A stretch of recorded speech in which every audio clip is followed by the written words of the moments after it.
Hey guys, James Wilson-Taylor here for Rock Sound and another of our video calls. We're catching up with everybody while everyone's stuck in lockdown. I'm delighted to say we're connected now with Grayscale HQ, as I'm going to call it. We got Collin, we got Nick, and we got Jordan on the line here. How are you guys? Good, man. Good to see you guys. What's going on? Yeah, good to see you guys. Good to see you guys. Let's start with the obvious, which I've been asking everybody. I hope you're all safe. I hope you're all well. Collin, let's start with you. How's your lockdown treating you? You staying safe at the minute? Yeah, man, I've been good. Everything's been smooth. Just hanging here, making music, streaming, kind of adjusting, staying healthy, going outside when I can, going a little crazy. How about you? Yeah, not too bad, man. As you can see, I'm working from my glamorous home studio. I'm showing off to everyone here. Nothing but glamour here. Nick, how are you doing, man? How's everything going for you? Good, brother. Just staying productive. Same thing as Collin, trying to get outside, trying to write music and just adjust to this sort of online world like music has transitioned into. So yeah, well, speaking of that, Jordan, I've got to catch up with you, man, because you're one of the big creative forces behind this band, and you guys are busier than ever right now. Talk to me about what you guys been up to. Oh yeah, man, it's been busy at Grayscale headquarters, dude. It's really just nonstop. We're working on so many different things. I mean, the guys are always working on music. We're dialing in our Twitch and a lot of different YouTube kind of video oriented things that are kind of in the works right now, but it's really there's so much to go over, and I'm definitely excited to jump in. Let's start with that, because every single band we've spoken to has been kind of adapting in these weird times we find ourselves in and finding new ways to connect with fans when obviously you can't get out there on the road. You guys have been hitting that hard, because whether it's Q&As, whether it's, Twitch stuff, I've seen like some guitar lessons online and stuff. Talk to me about putting together those ideas that have kind of kept you going in this time. Yeah, I mean, I feel like, I don't know, we just kind of want to do something unique, and there's always been, really Andrew, our guitarist, kind of brought it to my attention, Twitch and streaming and everything. They, obviously some bands do it, but a lot of, streamers will, they'll use Twitch for not only streaming video games, but also kind of more unconventional stuff. But Andrew kind of brought it up to us, came up with the idea of I can give fans guitar lessons. I can teach them our songs, in lockdown, just kind of novice guitar stuff to a lot of people. And we were like, okay, that's a really cool idea. That's something we can do to our community. With that, we kind of started thinking okay, well, if Andrew does that, what if Nick and I play a sports game? We'll play hockey or something. So we made the Philadelphia Shamrocks, which is a fictional hockey team that is a merger between the Philadelphia Flyers hockey team and the 6 members of Grayscale. So on Wednesdays and Sundays. Wednesdays and Sundays, yep. Sundays we're always the Philadelphia Shamrocks, and Saturdays now Andrew is doing his thing, his new segment. So yeah, man, it's been fun. Ambitious stuff. But yeah. Let's talk a little bit more about the ice hockey, because what I love about that is it's so specific to you guys. It's clearly something you enjoy and actually having a laugh with fans. But it's just such a unique thing as well. I don't think I've seen anyone else attempt something like that. Talk to me about actually interacting with the fans in that way. Yeah, well, I feel like anyone that we've seen do it, done it. A lot of them do it in a cool way where they'll play. A lot of times they'll play against their fans online, but a lot of the time it's just them playing a video game, whether it's baseball or football or hockey or whatever. But we were like, okay, let's go a step further and really try to establish this in more of a communal way and make our guys as players. So all of our guys are starting players on this hockey team, and we all kind of tailor-made our players based off of our characteristics and personalities in real life. So it's I don't know, it's just a really cool thing, because the fans they kind of understand why each member, why their player is made the way that they are, and why they have the certain offensive or defensive skill set they have. For instance, Nick is he's the captain of the team, he's the heart and soul of the team, and he's this defensive phenomenon. You can't get past him. Where Jordan's super scrappy and aggressive, and really skilled, and he's big, but he's not aggressive at all. And it's just I don't know. It's just fun for us to do it, really sink our teeth into it and make these players like ourselves in real life, and our fans really get it, in on it. So it's really become it started off as this kind of dumb idea, oh, let's make this franchise with all of us on it, but it's really become a big thing. We have a lot of people that tune in now, and we have like people asking for all kinds of merch, and people, you know, it's crazy. It's a lot of fun. Yeah, for sure. It definitely seems like a lot of fun and a really great reaction from fans, which is awesome. I want to dive into the kind of year you guys have had with this album and everything. But before we do that, of course, we should mention one of the reasons we're chatting, cover of Rock Sound. First time on the cover of Rock Sound. So excited. Yes, sir. Talk to me about that photo shoot. First of all, like, what are your memories of that day, getting your cover shoot done? Nick, let's start with you. Dude, it's an odd time to do a photo shoot, obviously, and luckily we have Jordan, the creative genius. So we kind of had pretty much 2 days, long days of shooting. When you think photo shoot, you think, button downs, like nice shirts, like a nice spot to shoot. And then it's funny, we're like piling on the couch together, like just trying to lounge and like fit the quarantine vibe. So I think we had a lot of fun with it, and I thought it was great for like the situation we're in. I mean, I'm sure Jordan can speak more about the process of it and the thought process of like the shots, but there's even a shot of me and Collin in a tub together, so it gets pretty weird. That's a sell point. There's a selling point if ever I heard one. Get that tub shot right there. That's the one. It was definitely interesting. It was when we got approached by Rock Sound, we were so excited because we absolutely love Rock Sound. We're so stoked to do it. First cover we ever had, and it was like, oh, of course, it's in this weird quarantine where like we can't go anywhere. Like, what are we gonna do? And but I don't know. I feel like I'll let Jordan speak on it. I feel like we spun it in a cool way where it'll make sense to see the cover. Like when you see the cover, when you see all the shots and everything, we kind of geared it towards what's going on right now in like the most creative way I think possible. So I'll let Jordan talk about it. But yeah, man, it was a trip, and we're so thankful and excited for it to come out and everybody to see it. Yeah, it's really exciting. Yeah, Jordan, what a brief to get, let's do a photo shoot and let's do it in the weirdest time any of us have ever gone through. Talk to me about putting this shoot together.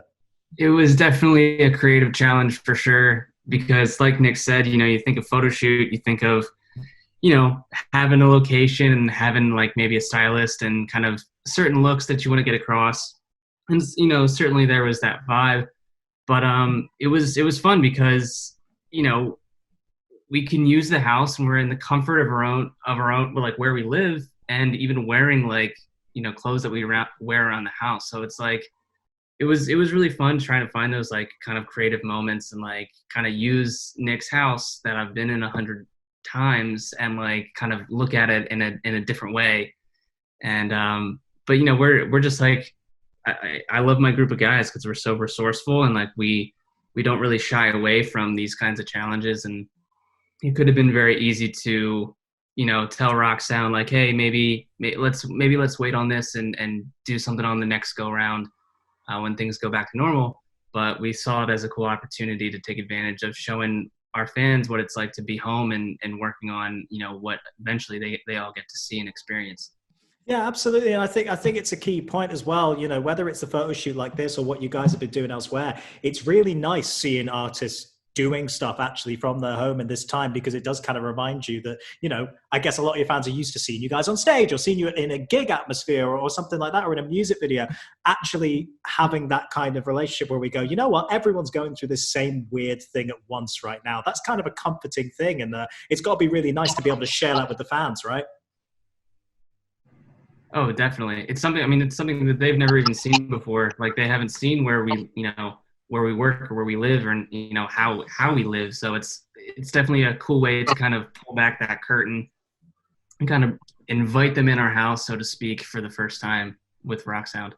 Yeah, 100%. No, it came out great, guys, really did. And the piece, obviously, within the magazine, largely reflected on the success of this record. Nella Vita, now it's been out a little while. It's a question I ask loads of bands all the time, but I'm always fascinated to know, now it's been out a while, now that you've had some time to step away from it and step away from the release, how do you feel about it? How do you reflect on how that record went and how the fans perceived it? I mean, I think it was really exactly what we have set out to do. We accomplished.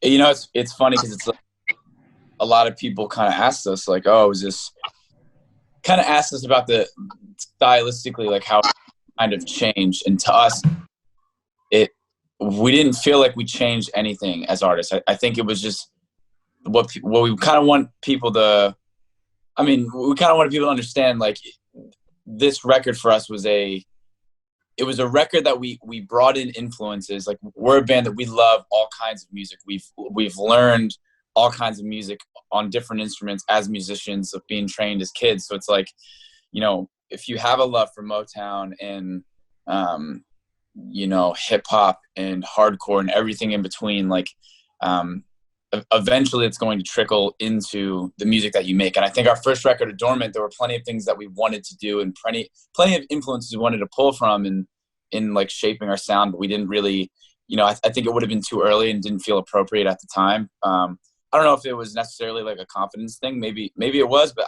I don't know. For whatever reason, it took until Nella Vita to really start to show more of our colors creatively. And I think what we set out to do in that regard, we totally accomplished. And again, it's just like members of our band, like both Nicks and I first started playing drums, started as jazz drummers before we transitioned to rock. Like, Andrew, our guitarist, grew up playing R&B and played at church and gospel music. So it's Dallas, you know, he likes all 80s stuff and he's obsessed with Phil Collins. And, you know, so it's like, we have all this eclectic mixture of music that we both listen to and have learned as musicians growing up with our respective instruments. So it was, the record went exactly as we wanted. You know, we were able to pull those influences and implement them the way we wanted to and accomplish what we wanted to accomplish. And we're really, really proud of that record. And I think it's just a sign of things to come for our band moving forward.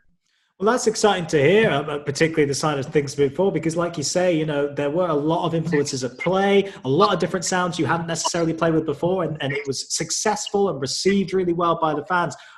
Nick, talk to me about the future, because I guess this is kind of the blueprint in a way, right? In the blueprint for moving forward and not being afraid to try whatever you guys feel like.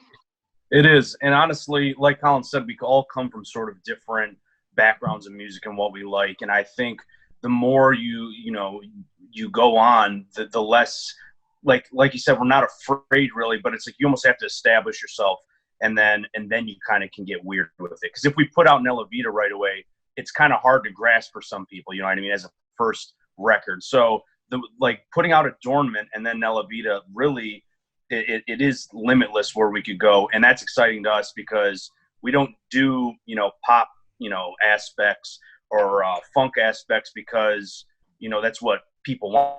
It's because it's what we want. And obviously we want our fans to love it, but really it just does not put boundaries around us. And that's what I love, because we do not want to be pigeonholed creatively. And for us, it's invigorating trying to write new styles of music that we love. So the future really, it's an open book, to be honest. So we're very excited for it. I feel like so much of that is a testament to our fans, because it's I don't know, it kind of goes both ways. Like, first, like, we're just going to do what we want to do. In some ways we don't really care what anybody thinks, but at the same time, that's kind of coming from the cheap seats, because we have this absolutely incredible fan base that sometimes we feel we don't deserve with the overwhelming unconditional support that they give us. So it's like, in some ways, like, you know, we've never been nervous to take any kind of, we've never been nervous, you know, we were never nervous to put out the first record or the second, and we won't be for the third or the fourth. Like, that's just the way it is, because the way our fan base is, it's like, you know, they have so much love and appreciation and trust in what we do. And it's an incredible feeling, man. It's like, you know, to not be tied, not only not feel tied down, but really to feel motivated by, you know, this fan base that's gonna be there for you almost, you know, no matter what. It's an amazing feeling. And it's invigorating and encouraging. So yeah, we're very, very lucky in that regard. Yeah, and speaking of being invigorated in that way and kind of inspired, has lockdown been inspiring any kind of new music for you guys? I know you guys are all active and you're all keeping very, very busy, as we've said, but on the music side of things, is writing happening? Is there anything kind of stirring for what's next from Grayscale? We're a band we write, you know, pretty much, that's something, you know, almost every day. Like, we're writing every day. We're working on merch, like the merch drops we have coming up. We're working on music. We're working on all kinds of crazy ideas that drive our wonderful manager Vaughn's crazy. But No, we're always doing stuff behind the scenes, and we're always working creatively. Always, we're lucky that quarantine, like we all either some live together, and for those that don't, following the necessary precautions and doing what we need to do, being super precautious with everything, we're able to still, all be together and write creatively because, we're all doing what we have to do with social distancing and the 2-week period, blah, blah, blah. So it's been a blessing and a curse. It definitely drives you crazy.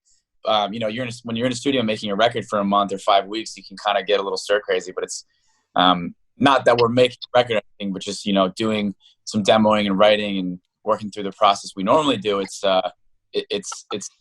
no different than it normally is, really, except for the fact that you can't take any breaks and go anywhere. So in some ways, nothing has changed for us. We're doing the exact same thing we always do. And in some ways, it is very different.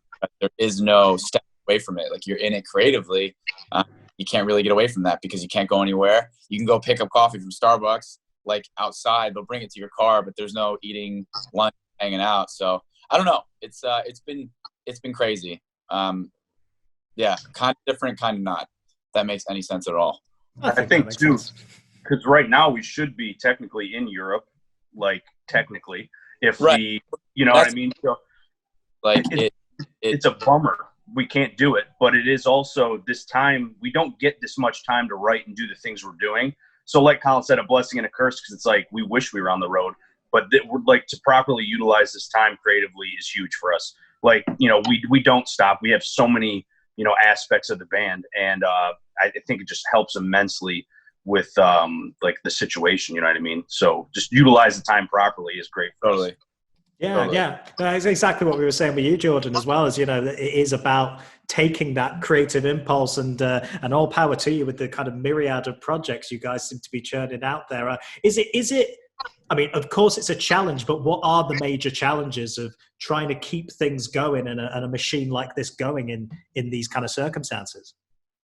I will say, like, we definitely are keeping busy, and the need for, like, kind of keeping the social media content, that content train rolling, honestly, like, it's every day. We're just trying to kind of keep active online, and that that stuff kind of just never really goes away. You finish one, and then you've got 3 more things to pop out, or the next day starts, so you've got to do it all over again. But I have definitely personally enjoyed the time being home, and like we spend a lot of our time touring, and we kind of have to juggle all these projects that we have to do anyway, just in a bandwagon or a van. So it's like having the time and like the the mental space to just kind of like really strategize and really like take the time to whether it's like writing the songs that the guys are working on, or working on the next merch drops. Like it gives us that time to really dial in what we want to do and not feel rushed. So that's been really fun.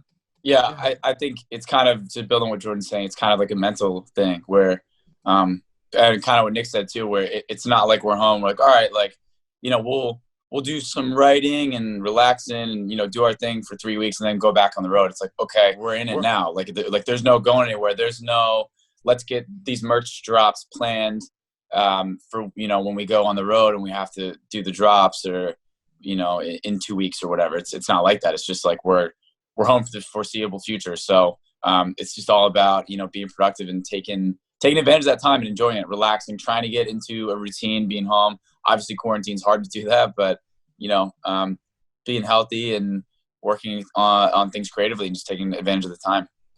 Yeah, absolutely, guys. And all credit to you, like I say, for kind of putting together the sheer amount of stuff you've been able to put together in this weird time. And congrats again on the cover. By the time this goes out, people will be able to go and pick it up. I strongly encourage you to. It's a fantastic photo shoot. Really, really fascinating piece about you guys' career up until now and looking to the future as well. So go check that out. And in the meantime, guys, just stay safe, and looking forward to when you can finally come back to European shores, and we can get back to those sweaty rooms and playing gigs again, man, for sure. Can't wait. Definitely missing it. But yeah, in the meantime, thanks for chatting, guys, and we'll catch up with you soon. All right. Thank you, brother. All right. Thank cheers. you, James. Grayscale, everybody.